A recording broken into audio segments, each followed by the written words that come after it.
Avançamos neste Guerra e Paz, agora com mais um convidado, neste caso o Major-General João Vieira Borges, é Vice-Presidente Sénior da Comissão Internacional de História Militar. Já aqui está, boa noite, bem-vindo mais uma vez. Boa noite. Sr. General, bem-vindo de regresso ao Guerra e Paz, é sempre um privilégio. Vamos começar a falar sobre o Irão. O que é que este memorando de entendimento já permitiu e quais são as suas fragilidades? Muito boa noite, é um gosto de estar aqui. Já permitiu cessar fogo, que é o aspecto mais importante. Já permitiu também, com dificuldades, a passagem do Estreito de Hormuz. É um memorando, na prática, a partir de agora, de desentendimentos que vão ter que ser resolvidos em 60 dias. Eu julgo que é muito mais do que isso, designadamente na parte que respeita ao nuclear. Temos a experiência de Obama com mais de 590 dias e que se tratou num memorando em 190 e tal, ou 150 e tal páginas. Na prática, aquilo que nós pretendemos, ou que se pretende, é um acordo. O problema é que, para além dos entendimentos, há falta de confiança entre as duas partes. E, portanto, nós temos desmentidos diários, como hoje, designadamente da parte do Irão, ou quase sempre da parte do Irão, relativamente a discursos e a narrativas e a mentiras de Trump, sobretudo de Trump, o que não abona nada, digamos, naquilo que tem a ver com a continuidade do memorando em paz. De qualquer maneira, é um processo que, pelo menos, desaguou na paz e desaguou, como eu dizia, no Estreito de Hormuz. Mas há uma questão importante, é a paz na região, é a questão de Israel. E a questão de Israel continua a ser a chave importante que pode ser usada tanto pelos Estados Unidos como pelo Irão, nesse caso na ligação privilegiada que tem com o Hezbollah. E, portanto, as acusações que faz, sobretudo o Irão, são acusações digamos, de que os Estados Unidos não controlam Israel para a paz, designadamente no Líbano, que também podem ter ricochete para o próprio Irão, tendo em conta a ligação ao Hezbollah. E em todo este processo, em todos estes 60 dias, é bom que, independentemente das narrativas e do discurso de mentira permanente, pelos vistos já vimos há pouco o Luís Paixão, que faz parte da estratégia de Trump, é importante perceber o que é o Irão e o que é o Hezbollah. Uma organização terrorista, o Hezbollah, e o Irão, o destabilizador da região, com um regime teocrático que, obviamente, afeta sobretudo os iranianos, mas já vimos que também nesta guerra afeta toda a região. E isso é importante relembrar de vez em quando, porque nós somos arrastados por uma gestão de percepções que é bem feita pelo Irão, que às tantas parece que estamos a lidar com um país que respeita os direitos humanos, a Carta das Nações Unidas, mas não, é exatamente a verdade, o contrário. Sr. General, é que Trump ficou preso ao regime iraniano porque para decretar fim de guerra e uma suposta vitória que não teve, mas que ele decreta, implica que para o acordo para ser implementado, implica a sobrevivência do regime iraniano.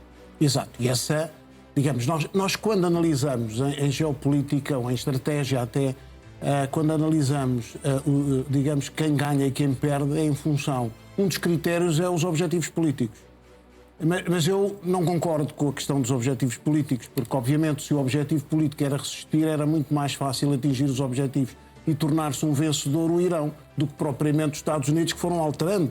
Ao longo do tempo, os próprios objetivos políticos tinham a consciência que era muito difícil atingir designadamente a questão que foi referida agora, que é a questão do regime. E, portanto, a sobrevivência é uma vitória. Agora, dizer que o Irão ganhou esta guerra, não. Eu digo sempre que o Irão não perdeu esta guerra. E o Irão vai ter uma batalha, vai ter um desafio a seguir, que é a paz.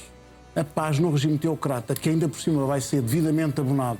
Em vez de ser 1,7 mil milhões, como foi com Obama, vai ser com mais de 300 mil milhões. É uma responsabilidade acrescida e o povo iraniano que está a sofrer, obviamente que vai pedir responsabilidades. E, portanto, em tempo de paz, as desculpas de tempo de guerra para haver repressão, para haver consolidação do regime, vão desaparecer e, portanto, vai ser um desafio também muito interessante de seguir. Há pouco referia a Israel. Neste momento, Trump está a ser duplamente desmentido. Do lado iraniano está a ser desmentido a questão de que fizeram cedências ao nível dos mísseis balísticos e do nuclear, mas também por Israel, porque Trump disse que Israel, e Rubio hoje diz que Israel está a começar parcialmente a retirar do sul do Líbano, e Israel claramente diz que não, que se vai manter no sul do Líbano. Essa é uma relação, eu ainda bem que me coloco essa questão, porque o grande lema de Trump é bater nos fracos e curvar-se perante os fortes, já percebemos. É bater nos aliados, como dizia a Meloni naquele discurso de mentira relativamente àquela fotografia. Ela disse tudo o que tinha a dizer e ainda bem que o disse, que é bom. E aqui na questão de Israel, não foi só a questão de Israel, quer dizer, os Estados Unidos, neste conflito, e há pouco ouvimos as declarações relativamente aos países da NATO que não ajudaram nesta operação militar, é sempre uma linguagem de grande crítica sobre os aliados, de grande crítica sobre o aliado maior. Este acordo para Israel, como nós sabemos, independentemente de quem está no poder ou do cidadão comum em Israel, é uma traição. Este acordo é uma traição. Para já, porque não foi ouvido Israel em todo este memorando. E ainda não é acordo, ainda é um memorando. E em segundo lugar, pelas declarações que tem feito Trump, menos J.D. Vance, mas sobretudo Trump, a Rubio vai sempre com panos quentes, com uma linguagem mais cuidada, mas tem sido um incómodo tremendo, e não é só para o Ministro da Defesa, nem para Netanyahu. Eu acho que é para a comunidade israelita no seu conjunto, o que vai alterar também a geopolítica na região. Não só a questão dos países do Golfo, mas também a relação dos Estados Unidos, porque ele ainda lá vai estar mais 900 e tal dias, são muitos dias ainda, e a guerra certamente que para Israel é permanente. E, portanto, a ameaça ao Estado de Israel, também à sobrevivência do Estado de Israel, é permanente, tendo em conta os países que ali estão à volta e os objetivos políticos desses países. Já disse que não considera que o Irão tenha ganho a guerra, mas o regime não sai fortalecido? Isso, o regime claramente fortalecido.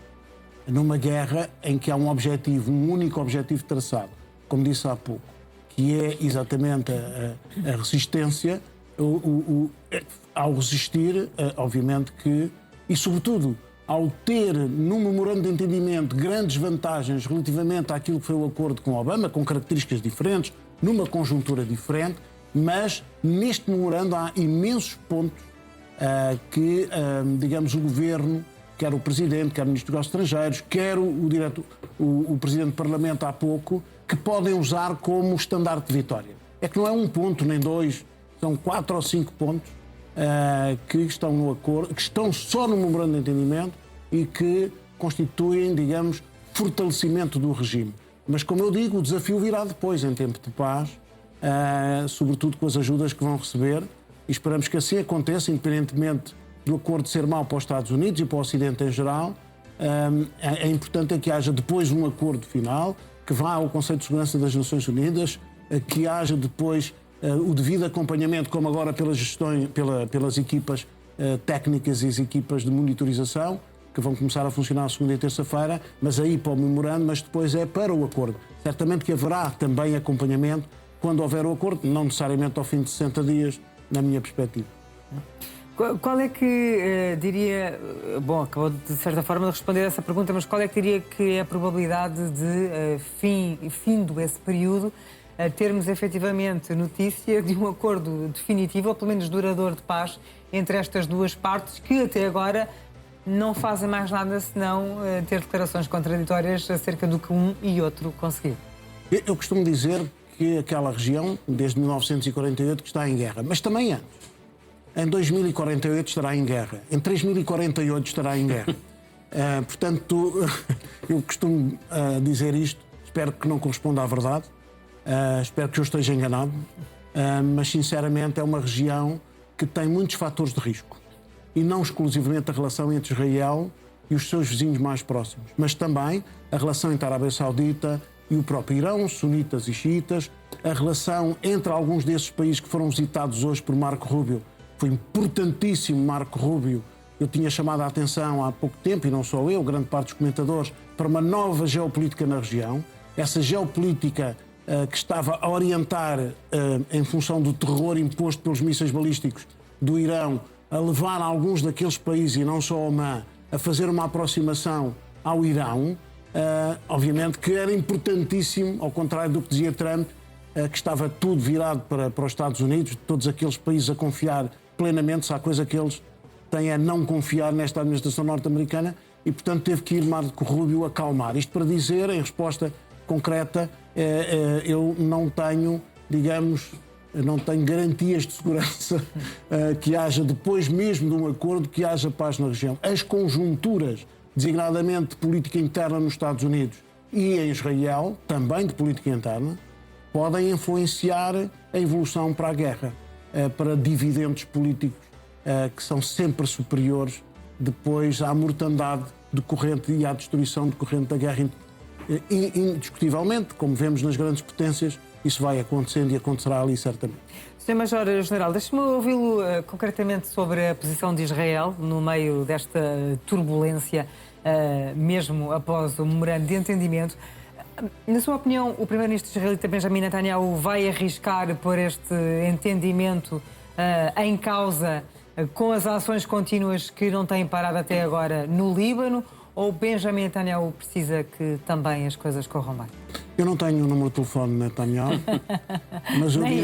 mas eu diria que as duas questões estão corretas. Ele vai, em função da política interna, dos objetivos de política interna, ele vai reajustando, porque ele tem, já vimos, uma postura de lealdade para com Trump. Os seus dois ministros não têm, já percebemos há muito tempo, mas ele tem. Ele sabe que aquilo que disse Trump mente muito, mas quando falou sobre Netanyahu, aquele telefonema duro a dizer que Netanyahu estava no poder porque ele apoiou Netanyahu, que Israel não tinha sido bombardeado com mais mísseis balísticos porque ele apoiou Israel, Netanyahu sabe isso. E, portanto, a resposta à sua questão é que, efetivamente, ele vai gerindo, como sabe gerir, é um político experiente e vai gerindo com pinças aquilo que são os interesses de Israel, que tem a ver com a sobrevivência de Israel, com aquilo que é a ligação privilegiada aos Estados Unidos, independentemente de ser Trump ou ser Biden, mas, sobretudo, ele sabe que os próximos tempos é com Trump e Trump é que lhe vai salvar a pele, como Trump disse. E, portanto, vamos ver a questão eleitoral em termos internos. É uma gestão difícil de fazer, porque eu tenho a noção clara, aliás, com dados que já foram aqui transmitidos nos vossos programas, de que, e como eu disse há pouco, os israelitas não ficaram satisfeitos com este memorando de entendimento. E isso pode favorecer nas eleições Netanyahu e o seu partido.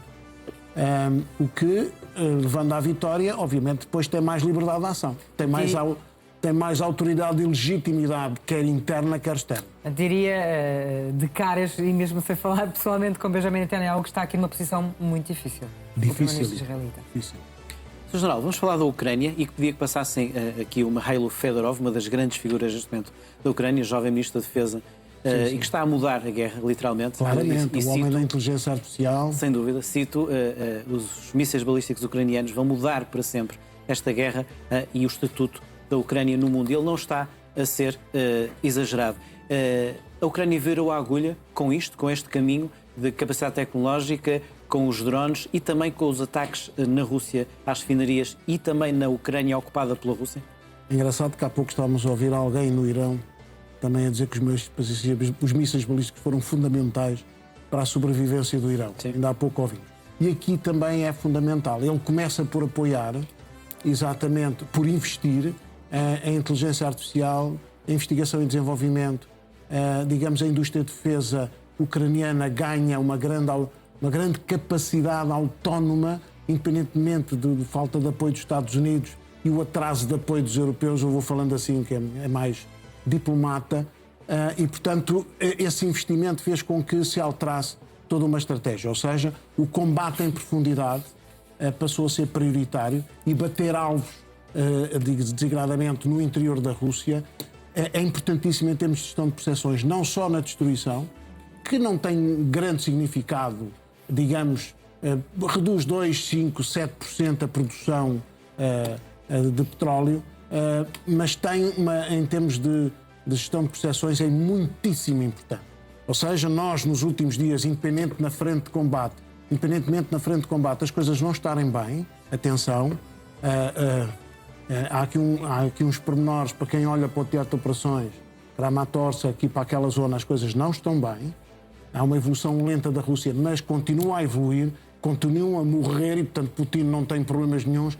Percebi que vai ser a estratégia dele conquistar mais Donetsk para depois ter mais liberdade de ação. Agora, em termos de resposta à sua questão, é indiscutível que esta estratégia tem resultado.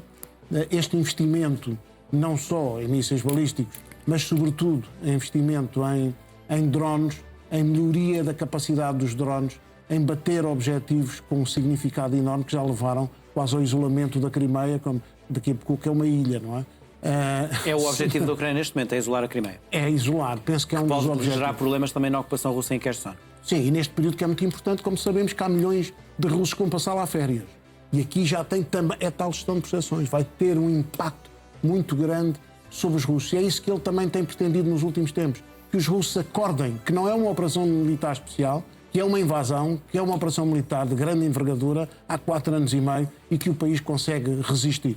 Isso é importante. Falou na questão realmente que eles estão, de facto, a Rússia está a avançar lentamente em Kramatorsk, isso é um problema, no entanto, confirma que a Ucrânia tem neste momento alguma iniciativa a sul, não só na questão da Crimeia, como também Kherson e Zaporizhia. E pergunto-lhe outra coisa que é, como é que interpreta, por exemplo, o ataque russo à Catedral de Peshchersk em Kiev? Eu entendo como um ataque à cultura ucraniana, que neste caso tem uma relação também direta com a própria cultura russa. Isso é que eu acho estranho. Até porque não é só a catedral, o significado da catedral é quem lá estava dentro sepultado, que tem a ver com a história da Rússia e tem a ver com a história de Moscou em particular. Ora bem, mas eu entendi como uma mensagem para o mundo de que tem essa capacidade também de destruir, seja o que for, em Kiev. Eu posso destruir Kiev. Basicamente é a linguagem de Putin. Quando eu quiser, destruo Kiev. E, portanto, este é um exemplo. E é um exemplo que vai bater naquilo que nós queremos, que é destruir a cultura ucraniana. E isso é importantíssimo, digamos, para a Ucrânia, naturalmente, e daí o impacto que teve em termos internacionais nas duas dimensões. Ou seja, na dimensão de penalização, digamos, da Rússia por um ataque desta dimensão contra os direitos, contra tudo o que está nas convenções, designadamente nas convenções de Genebra, mas, por outro lado, do lado de Putin dizer que eu tenho capacidade de destruir o que eu quiser em Kiev. Eu diria que Vladimir Putin poderá eventualmente estar, nesta altura, a preparar-se ou a preparar alguma surpresa para tentar disfarçar o atual momento de fragilidade no terreno, e se a resposta for sim, que eventual surpresa poderia ser essa? Também não tenho o número de telefone do Putin, mas tenho a interpretação, a interpretação que eu faço, compreendo a sua pergunta, porque está para breve qualquer coisa. Há muito tempo, e nós que acompanhamos diariamente, que estamos a perceber que vai acontecer qualquer coisa. Ele para gerir as percepções do mundo a seu favor, ele no outro dia estava incomodadíssimo a dizer, atenção, parece que a Ucrânia está a ganhar a guerra. Eu é que estou a ganhar a guerra e faço o que quiser, quando quiser.